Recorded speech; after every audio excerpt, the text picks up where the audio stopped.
নিত্যপণ্যের দামের ঊর্ধ্বগতি যেন মধ্যবর্তী শ্রেণীর জন্য একটা বড় সমস্যা, যার কারণে বর্তমান সরকার এটার জন্য বহু পদক্ষেপ নিচ্ছে, তাও কোনো কাজ হয়নি। কিন্তু এইবার নিত্যপণ্যের দামের ঊর্ধ্বগতি যেন কমানো যায়, এটার জন্য ভালো একটা কার্যকর পদ্ধতি ব্যবস্থা করছে সরকার। শাকসবজি, মাছ, ফলমূল এগুলো যদি রোড দিয়ে অথবা ট্রাক পরিবহনের মাধ্যমে যদি না এনে ট্রেন পরিবহনের মাধ্যমে যদি সবার কাছে পৌঁছে দেওয়া যায়, তাহলে মনে হয় দামের ঊর্ধ্বগতিটা একটু কমে আসবে। যার কারণে অতি শীঘ্রই ট্রেন পরিবহনের মাধ্যমে শাকসবজি, মাছ, ফলমূল এগুলো বাজারে যেন পৌঁছে দেওয়া যায়, এই ব্যবস্থা গ্রহণ করছে সরকার। এখন বলতেই পারেন, রোড দিয়ে ট্রাক পরিবহনের মাধ্যমে এগুলো পরিবহন না করে কেন ট্রেনের মাধ্যমে আনা হবে? উৎপাদনকারী চাষি থেকে শহরে অথবা দেশের বিভিন্ন জায়গায় যেতে বহুবার হাত বদল হয়, আর এই হাত বদলের মাধ্যমে দামের ঊর্ধ্বগতি ঘটে, যার কারণে বাজারে আস্তে আস্তে নিত্য প্রয়োজনীয় জিনিসগুলোর দাম একবার আকাশ ছোঁয়া পর্যন্ত দাম বেড়ে যায়। এছাড়া শাকসবজি, ফল, মাছ এগুলো ট্রাক পরিবহনের মাধ্যমে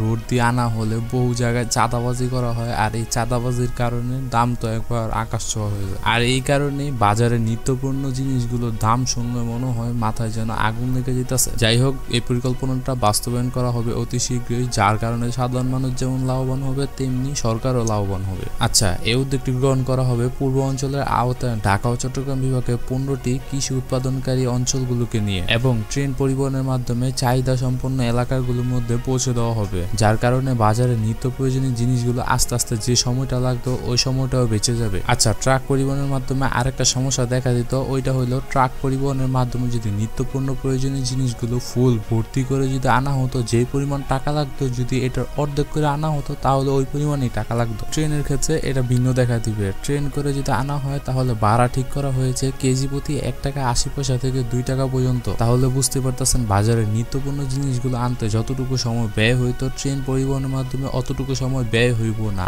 এছাড়া দামের ঊর্ধ্বগতি কমানোটা সম্ভব হইব। 6টি দ্বিতীয় শ্রেণীর ট্রেনের মাধ্যমে সংশ্লিষ্ট অঞ্চল থেকে ময়মনসিংহ, চট্টগ্রাম, ব্রাহ্মণবাড়িয়া, কুমিল্লা, ঢাকা সহ দেশের বিভিন্ন এলাকায় সবজি, ফলমূল, মাছ, ডিম সহ সব ধরনের কৃষি পণ্য সরবরাহ শুরু করবে রেলওয়ে। এছাড়া বাংলাদেশ রেলওয়ে মহাপরিচালক বলছেন, যদি চাহিদা বাড়ে, মানে ট্রেনের মাধ্যমে যদি এসব নিত্য প্রয়োজনীয় জিনিসগুলো আনার চাহিদা যদি বেড়ে যায়, তাহলে আরো লাগেজ ভ্যান যুক্ত করা হবে। তাহলে আপনারা বুঝতে পারতেছেন বাজারে দামের ঊর্ধ্বগতি কমানোর জন্য একটা বড় একটা পদক্ষেপ নেওয়া হয়েছে এইবার। আরেকটা কথা বলে রাখা ভালো, বাজারে এসব নিত্য প্রয়োজনীয় জিনিসগুলো ট্রেনের মাধ্যমে পরিবহনে শুধুমাত্র সপ্তাহে 1 দিন করা হবে। এখন শুধু দেখার বিষয় এটা বাস্তবায়নের পর কি কোনো সমস্যা দেখা দিবেনি, এছাড়া বাজারের দামের ঊর্ধ্বগতিটা কমা সম্ভব হইবনি, ওইটাই শুধু দেখার বিষয়। আর এই পরিকল্পনা যদি সব ঠিকঠাক থাকে, তাহলে আগামী মঙ্গলবার থেকে ট্রেনের মাধ্যমে এইসব শাকসবজি, মাছ, ডিম, ফল পরিবহন শুরু করা হবে। আর আপনারা অবশ্যই বলে যাবেন এই উদ্যোগটা গ্রহণ করছে যে এটা কি আপনাদেরকে ভালো লাগছে, না এটা কোন দিক দিয়ে খারাপ লাগছে, আপনারা অবশ্যই বলে যাবেন।